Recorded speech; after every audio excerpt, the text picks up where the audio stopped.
کہ اس زہر کی نوعیت کیا ہے جس کا انجیکشن اس نے اپنے بیر سے منگوا کر ڈرامہ کیا اور میری شکل میں نرس کو یہ انجیکشن دشا کو لگانے کی ہدایت کی۔ اپنی دانست میں اس نے دشا کو موت کے گھاٹ اتار کر مجھے چوٹ دی، مگر اس کی یہ حرکت دشا کی زندگی بن گئی۔ یہی ہونا تھا اور اس کا سارا کریڈٹ مجھے مل گیا۔ میں دشا کی زندگی کا سہرا اپنے سر نہیں باندھنا چاہتا تھا، لیکن کیا کرتا؟ بھوریا چرن کی کہانی تو کسی کو نہیں سنا سکتا تھا۔ خاموشی کے سوا چارہ کیا تھا؟ البتہ ایک پریشانی لاحق ہو گئی۔ اس طرح تو بھوریا چرن کہیں بھی میری شکل اختیار کر کے کوئی بھی واردات میرے نام سے کر سکتا تھا۔ شکلا بڑی عقیدت سے میری صورت دیکھ رہا تھا۔ شکر ہے اس نے یہ نہیں پوچھا کہ زہر کا یہ انجیکشن میرے پاس کہاں سے آیا۔ میں بہت خوش ہوں کامران، میرا دل چاہتا ہے کہ پورے آگرے میں ڈونڈی پٹوا دوں کہ ایک مسیحا آکاش سے اترا ہے، آؤ اور نیا جیون حاصل کر لو۔ میں ہنس پڑا۔ شکلا نے چونک کر مجھے دیکھا، پھر خود بھی مسکرا کر پوچھا، ہنسے کیوں؟ میں سوچ رہا تھا کہ جب آپ ڈونڈی پٹوائیں گے تو سب سے پہلے نیا جیون حاصل کرنے کون آئے گا، جانتے ہیں؟ کون؟ شکلا حیرت سے بولا، پولیس کمشنر سریش چندر، میں نے کہا اور شکلا میری بات پر خوب ہنسا۔ مجھے اندازہ ہو گیا تھا کہ اگر میں شکلا کو بتا بھی دوں کہ دشا کو انجیکشن دینے میں میرا کوئی ہاتھ نہیں ہے تو وہ کبھی یقین نہیں کرے گا۔ خاموشی میں بہتری تھی۔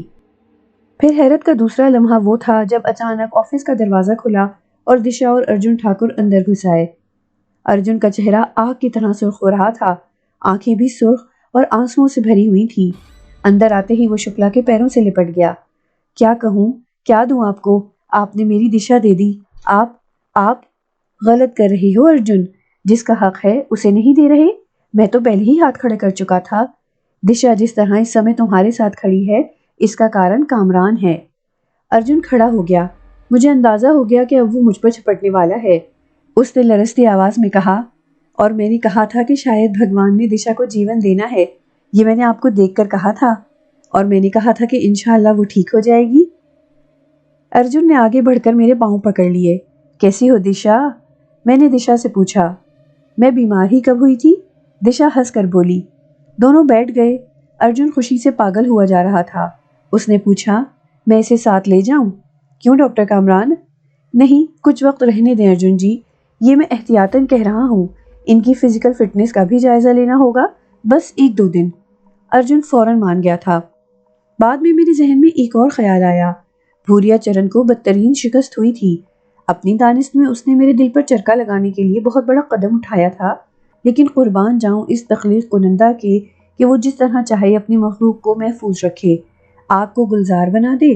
اس نے اسی زہر سے دشا کو زندگی عطا کی۔ زہر کو زہر مارتا ہے، وہی زہر دشا کے لیے تریاق بن گیا۔ شیطان کو لمبی عمر دی گئی ہے، بندوں کے امتحان کے لیے ہی صحیح، اور بھوریا چرن شیطان کا بھیانک روپ تھا۔ میں نے دشا کو آبزرویشن میں رکھنے کے لیے روک لیا تھا، لیکن اس وقت یہ نہیں سوچا تھا کہ اپنی شکست کا بدلہ لینے کے لیے وہ دشا کا دشمن نہ بن جائے، اسے کسی دوسرے طریقے سے نقصان نہ پہنچا دے۔ اسے بے شک دشا سے کوئی دشمنی نہیں تھی، بات صرف میری تھی، اور اس کا بہترین حل تھا کہ میں یہاں سے نکل جاؤں۔ اچھی طرح غور کرنے کے بعد بالآخر یہ فیصلہ کیا کہ کلینک چھوڑ دوں، بلکہ آگرہ ہی چھوڑ دوں۔ ڈاکٹر شکلا اب میرا عقیدت مند بن گیا تھا۔ اسے یقین ہو گیا تھا کہ میں کوئی دھرماتما ہوں جو انسان کے بھیس میں پھر رہا ہے۔ اگر میں اسے بتا کر جانے کی کوشش کروں گا تو وہ مجھے اتنی آسانی سے نہیں چھوڑے گا۔ اسے بتائے بغیر نکل جانا مناسب ہوگا۔ اس فیصلے کے بعد دشا کے پاس پہنچ گیا۔ وہ اس وقت اکیلی تھی اور کوئی کتاب پڑھ رہی تھی۔ مجھے دیکھ کر کتاب رکھ دی اور بڑے خلوص سے بولی، آئیے بھیا جی۔ کیسی ہے میری بہن؟ میں نے بھی اسی پیار سے کہا۔ وہ بے حد خوش ہو کر بولی، ارے آپ نے بھی مجھے بہن کہہ دیا؟ کیوں نہیں کہنا تھا؟ میں نے اس کے پاس کرسی کھینچ کر بیٹھتے ہوئے کہا، نہیں، میں نے تو ایک تجربہ کیا تھا۔ کیسا تجربہ؟ بس یہ سوچا تھا کہ دیکھوں بھیا جی کہنے سے آپ پر کیا رد عمل ہوتا ہے۔ اصل میں مجھے پہلے آپ کے بارے میں معلوم نہیں تھا، بعد میں ارجن بھیا نے بتایا کہ آپ پاکستان کے بہت بڑے ڈاکٹر ہیں جو یہاں متعصب ڈاکٹروں کی سازش کا شکار ہو گئے ہیں۔ وہ برے لوگ آپ کی شہرت اور کامیابیوں سے جل گئے ہیں اور انہوں نے آپ کے خلاف سازشیں کر کے آپ کو مجرم بنا دیا ہے۔ ارجن بھیا نے مجھے بتایا ہے کہ مجھے آپ نے ٹھیک کیا ہے۔ یہ باتیں تمہیں ٹھاکر نے بتائی ہیں؟ ہاں، وہ آپ کے لیے بہت پریشان ہیں۔ کیوں؟ میں نے چونک کر کہا۔ وہ آپ کو حفاظت سے پاکستان پہنچانا چاہتے ہیں۔ تم کیسی ہو؟ ٹھیک ہوں۔ آپ کے بارے میں ساری باتیں معلوم ہونے کے بعد میرا من چاہا کہ میں آپ کو بھیا کہوں، پر میں ڈرتی تھی کہ آپ کہیں برا نہ مان جائیں۔